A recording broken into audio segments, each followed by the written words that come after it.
The listening part of the occupational English test has 3 parts, and in each part you will hear a number of different extracts. At the beginning of the test, you will hear a beep sound.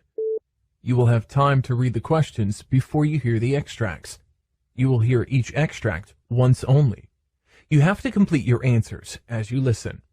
At the end of each test, you will be given 2 minutes to check your answers.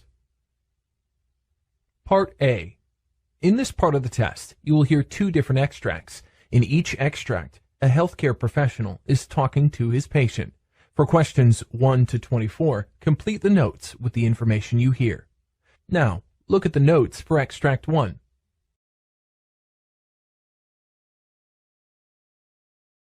Extract 1. Questions 1 to 12. You hear a physician talking to a new patient, called Mrs. Delilah. For questions 1 to 12, complete the following notes with a word or short phrase. You now have 30 seconds to look at the notes.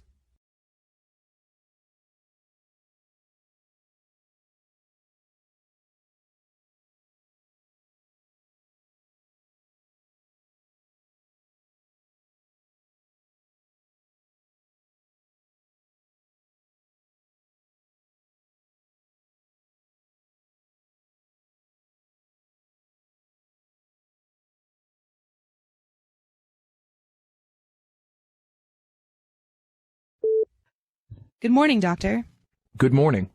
What's your problem? Well, I have persistent mild weakness in the left leg and occasional off and on numbness in the left hand. I have shortness of breath often. Do you feel any weakness in your arm? No, doctor, but I am ambulating with a cane. Was there any history of falling down? No, doctor. I had repeat carotid Dopplers and further imaging studies shows no further increased stenosis in my left internal carotid artery. Okay. What is your age? 51, doctor. You had any illness and treatments? Yes, I had cerebrovascular accident but got treated. What medications are you taking? Plavix, aspirin, levothyroxine, lisinopril, hydrochlorothiazide, Lasix, insulin, and simvastatin. Any allergies due to medications? No, doctor. Is there any history of illness of your family members? No, doctor. Well, your blood pressure is 170/66, heart rate 66, respiratory rate 16, your weight is 254 pounds, and your temperature is 98. Normocephalic and atraumatic, no dry mouth, no palpable cervical lymph nodes. Your conjunctiva and sclera were clear. Your cranial nerves show mild decrease in the left nasolabial fold. There is a mild increased tone in the left upper extremity. Deltoid shows 5/5. The rest shows full strength. Hip flexion is 5/5 on the left. The rest shows full strength. Reflexes were hypoactive and symmetrical. Your gait is mildly abnormal. No ataxia noted. Wide-based, ambulated with a cane. Status, post-cerebrovascular accident involving the right upper pons extending into the right cerebral pedicle, with a mild left hemiparenthesis. Status, post-cerebrovascular accident involving the right upper pons extending into the right cerebral peduncle, with a mild left hemiparesis, has been clinically stable with mild improvement. For now, continue using antiplatelet therapy and statin therapy to reduce the risk of future strokes. Continue to follow with endocrinology for diabetes and thyroid problems. You must strictly control your blood sugar level, optimizing cholesterol and blood pressure control, regular exercise, and healthy diet. I am planning for surgical intervention for the internal carotid artery.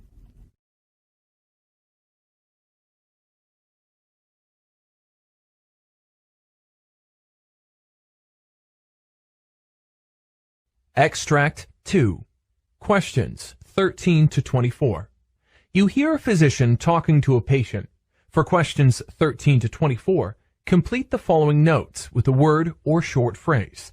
You now have 30 seconds to look at the notes.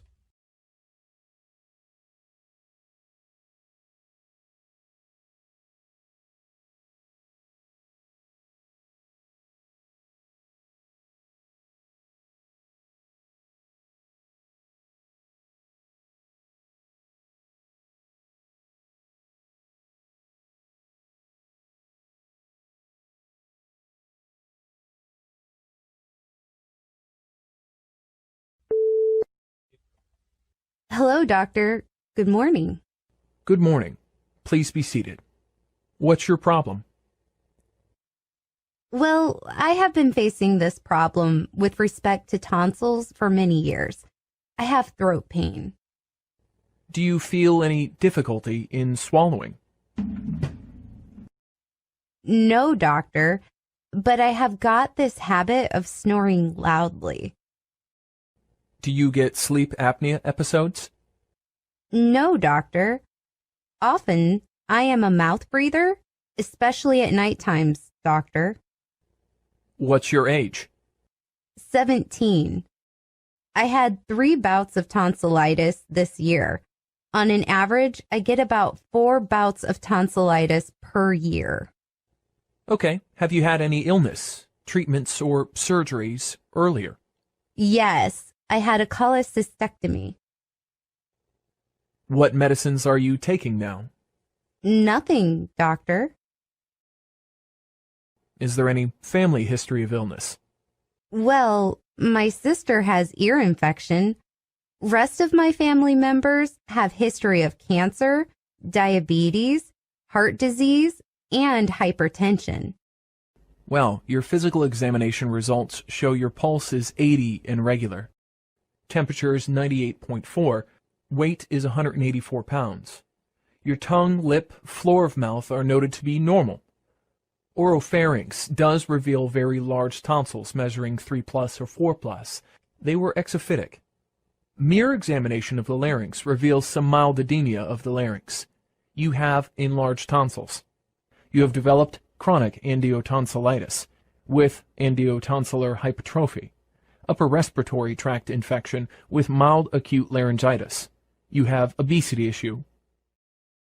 I would recommend that you go for andinotonsillectomy. The risk may include bleeding, infection, scarring, regrowth of the angiotonsillar tissue. There may be need for further surgery, persistent sore throat, voice changes, etc.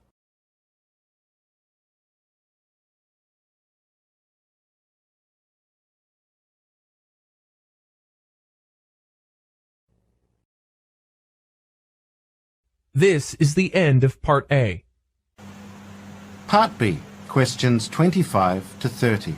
In this part of the test, you'll hear 6 different extracts. In each extract, you'll hear people talking in a different healthcare setting. For questions 25 to 30, choose the answer A, B, or C, which fits best according to what you hear. Now look at question 25. You hear a nurse in the emergency department discussing the care of a patient with a doctor. Now read the question.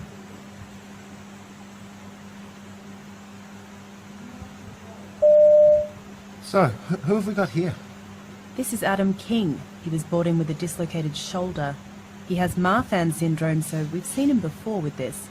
Last time he was here, the shoulder popped back in while we were putting his arm in a sling, and he was able to put it back in himself just by relaxing his muscles, but he's in quite a bit of pain right now, so he's having trouble calming down and getting those muscles relaxed. Right, I see. So, do you want to start with some nitrous and some pain relief? Yes, I think that's best, just until he calms down.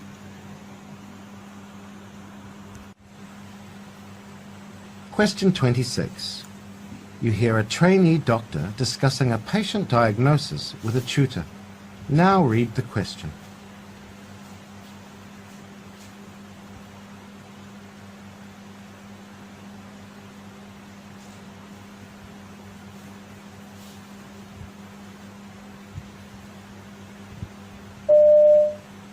Let's have a quick chat about the diagnosis for Janine in Ward 2. Yeah, I was a bit unsure about that one. Because it's a young patient, it's not going to be diverticulitis, or... Well, it's possible, but she is young, so yeah, it's unlikely. So, what do you think? What else could it be? What else happens in the bowel? Something common. Think about common things. Bilateral lower abdominal pain? Because it's like radiating into the back? Yeah, something very much more common than that. Gastroenterological? Yeah? I can't think. Possibly related to diet? Celiac disease? Perhaps, but there's not a lot of other symptoms pointing to that. What else would give you discomfort in the bowel? Lower abdominal pain. I suppose if they're just constipated. Right, yeah, constipation.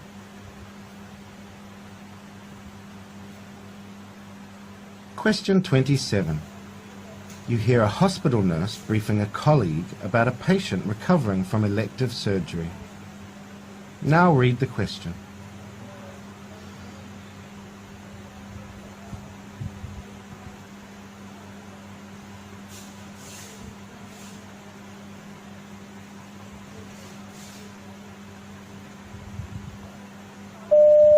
So, who have we got in bed 8? Bed 8, Mr. Bernard Chambers, a 50-year-old man, had an elective bilateral inguinal hernia repair this morning. His wound is covered and dry and his post-operative observations are stable. Temp is 37, his blood pressure 140 on 70. He's already started eating a little and his walking is tolerated. Analgesia is written up but he hasn't needed anything. He's planned for discharge tomorrow. His wife can pick him up. And he'll need a sick certificate for work before he leaves. Can you make sure he gets that, please? I asked the ward clerk to copy some post-op information for him, but I haven't had a chance to look through it with him.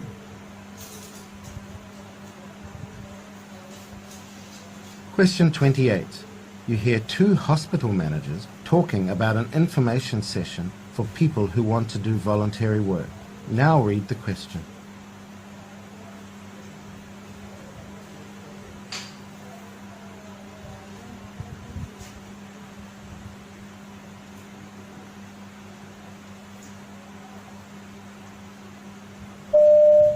So, how's the planning going for the future volunteer information evening? Well, we've had a lot of RSVPs already, so I'm really happy with the way the event management systems have worked. Having a bit of trouble sourcing some good catering, though. Considering that these people are freely giving their time to come and learn what is expected, I really want to provide some nice food and refreshments for them.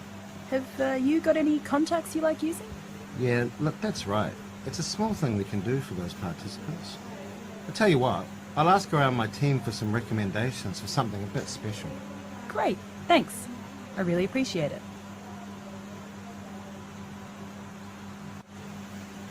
You hear a pharmacist talking to a doctor about a patient's medication.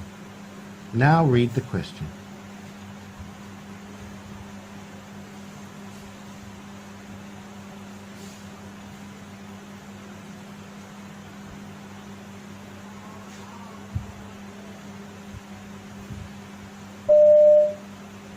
Sorry to bother you, Dr. Anderson. I just wanted a quick word about Mrs. Campbell's prescription. The one for diphenhydramine that you gave her last week. Ah, yes, for her allergies. Yeah, so she's been taking 50 milligram tablets for about a week now. The thing is, she's just been into the pharmacy and she says the tablets are making her feel really drowsy and her mouth's really dry, ever since she started on the pills. Really? Well, that does happen from time to time. But maybe switching her onto a different medication wouldn't be a bad idea. Okay, I'll look into some options and then run them past you later, shall I? Fine, thanks. Question 30. You hear a doctor advising a patient about a change in medication. Now read the question.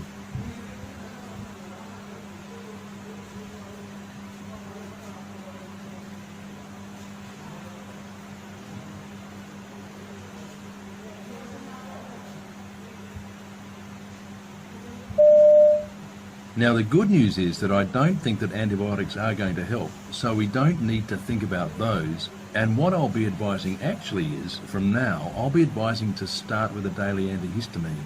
It's called cytarabine. I'll write that down for you because it is cheaper to buy than it is on prescription. And it probably is the number one choice for... I hope you don't mind this bit of scrappy paper. That's okay, here. that's okay. The number one choice for hay fever at this stage. This is 1 tablet a day. Now, for most people, it's absolutely fine. One person in about 100 gets a bit drowsy with this. So if you find when you've taken this that you get drowsy, then it could be this. And we maybe need to think of other options. And we'll come back to talk about that.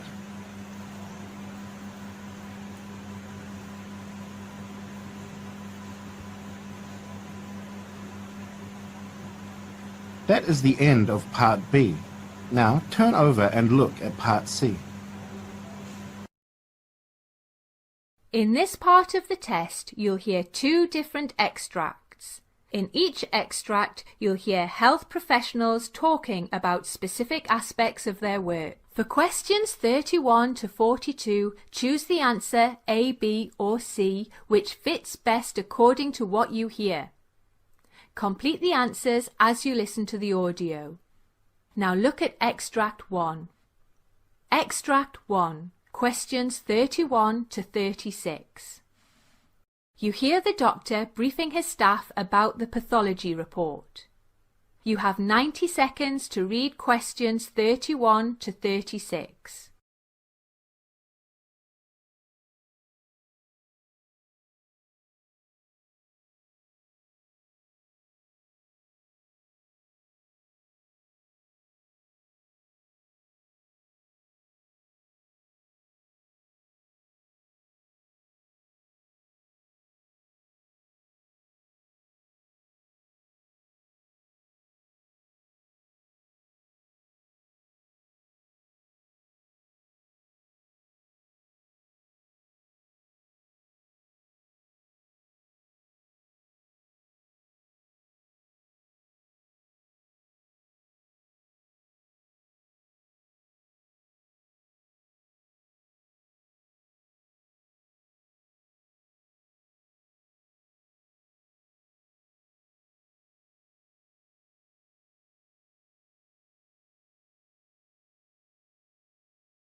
Hello, Doctor. Will you please explain to me about the type of information included in a pathology report? Well, often a pathology report of surgical specimens is complex and very long. These are divided into many subheadings. The general information includes the name of the patient, the medical report number, the date of the biopsy or surgery, and the unique number of the specimen that is assigned in the lab. The next set of information often contains patient information provided by the doctor who resected the tissue sample. This information includes the special requests made to the pathologist and the medical history. For instance, if a lymph node sample is being resected from a patient with cancer in another organ, the doctor will indicate the type of the original cancer. This is useful in guiding the pathologist's selection of special tests that may be required to assess if any cancer in that lymph node is a metastasis from the original cancer or else a new cancer that started in the lymph node. Gross description is the next part of the information. Here, the term gross means the details seen without using a microscope, by simply looking at it and feeling the tissue sample and measuring. In the case of a small biopsy, the gross description would be a few sentences listing its color, size, and consistency. Gross description would also include the number of tissue-containing cassettes submitted for biopsy. However, in the case of a larger biopsy or tissue specimen, for instance a mastectomy for breast cancer, this will have lengthy gross descriptions, including the size of the entire piece of tissue, size of the cancer tumor, how close the cancer tumour is to the nearest surgical margin of the specimen, how many lymph nodes were detected in the underarm area, and the particulars of the non-cancer tissues. A note of where tissue was taken from is also included. The gross description is very short for crytology specimens. That usually notes the number of smears or slides made by the doctor. If the specimen is a body fluid, its volume and colour are indicated. Microscopic description will include details such as the appearance of cancer cells, how these cells are arranged together, and the extent of invasion to the nearby tissue in the specimen. Results of any other investigations made, such as flow cytometry, histochemical, etc., may be indicated in the microscopic description or in an exclusive section. Diagnosis is the most significant part of the pathology report. Although this is the bottom line of the pathology, this section can be mentioned at the top or bottom of the report. The doctor relies on this final diagnosis information to decide on the best treatment methodologies. In case the diagnosis is made for a cancer tumour, this section will indicate the exact type of cancer and will include the grade of cancer. Once the final diagnosis is complete, the pathologist may want to include any additional notes for the doctors taking care of the patient. Often this comment section is used to recommend further diagnosis or to clarify a concern.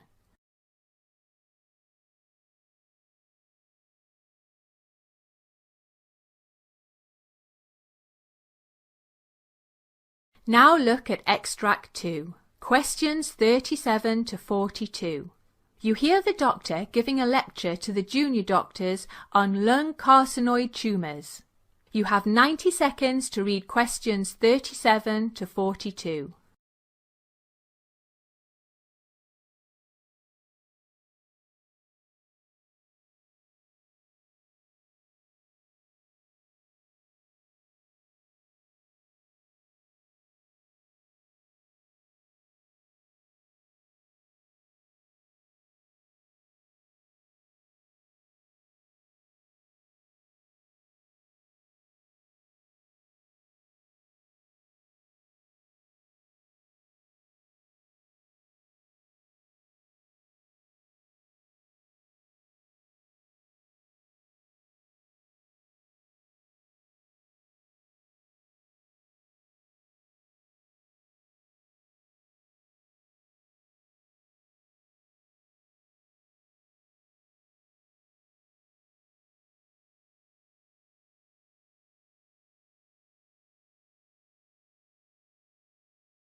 We all know that cancer begins when the cells begin to grow out of control. Cells in any part of our body can become cancer and can metastasize to other parts. Significantly, lung carcinoid tumours are uncommon and grow slower compared with other types of lung cancers. Lung carcinoids are made up of special cells called neuroendocrine cells. Before we try to understand lung carcinoid tumours, it is essential to know something about the structure and functionings of the lungs, as well as the neuroendocrine system. Our right lung has 3 sections called lobes, and our left lung has 2 lobes. The left lung is smaller because the heart takes up room on that side. When we breathe in, air goes into the lungs through the trachea. The trachea divides into tubes called the bronchi that enter the lungs and further divide into smaller branches called the bronchioles. At the end of the bronchioles, there are tiny air sacs called alveoli, from where many tiny blood vessels run through. These blood vessels absorb oxygen into the bloodstream and pass carbon dioxide into the alveoli, which is exhaled. Therefore, the main function of the lungs are inhaling oxygen and exhaling carbon dioxide. A thin lining, known as the phleura, surrounds the lungs, which protects the lungs and helps them slide back and forth as they expand and contract while we breathe. Phleura capacity is the space inside our chest that contains the lungs. A dome-shaped thin muscle called the diaphragm below the lungs, which separates the chest from the abdomen.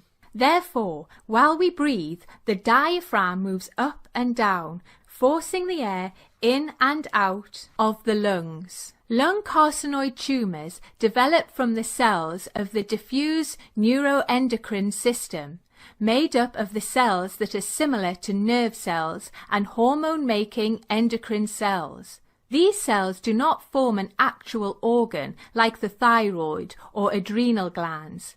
Instead, these cells are scattered throughout the body in organs such as the intestines, stomach, and lungs.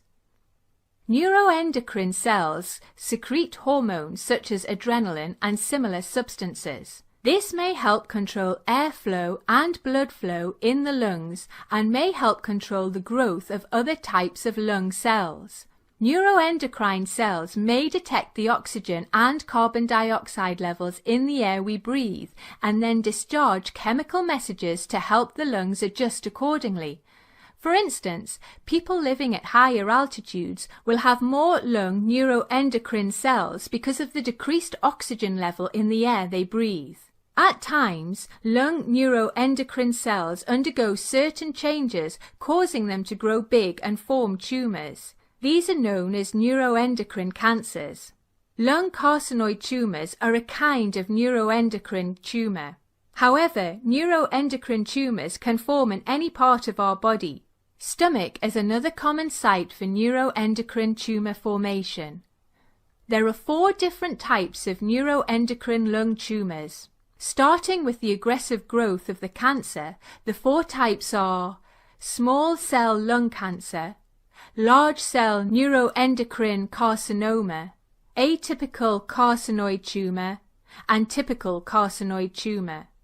Small cell lung cancer is one of the aggressively growing and spreading tumours. Large cell neuroendocrine carcinoma is a rare type of cancer. It is a subcategory of non-small cell lung cancer, though it grows aggressively like small cell lung cancer. Typical and atypical carcinoid tumours are carcinoids that appear different under the microscope. Typical carcinoids grow slowly and they rarely spread beyond the lungs. 90% of the lung carcinoids are typical carcinoids. Atypical carcinoids grow a little faster and they are likely to spread to other organs. They contain more cells in the process of dividing and they appear more like a fast-growing tumour. Unlike the typical carcinoids, atypical carcinoids are uncommon. At times, carcinoids are classified by where they develop from inside the lung. Central carcinoids form in the bronchial walls near the centre of the lungs, and most lung carcinoid tumours are central carcinoids, which are also typical carcinoids. Peripheral carcinoids form in the bronchioles, towards the outer edges of the lungs.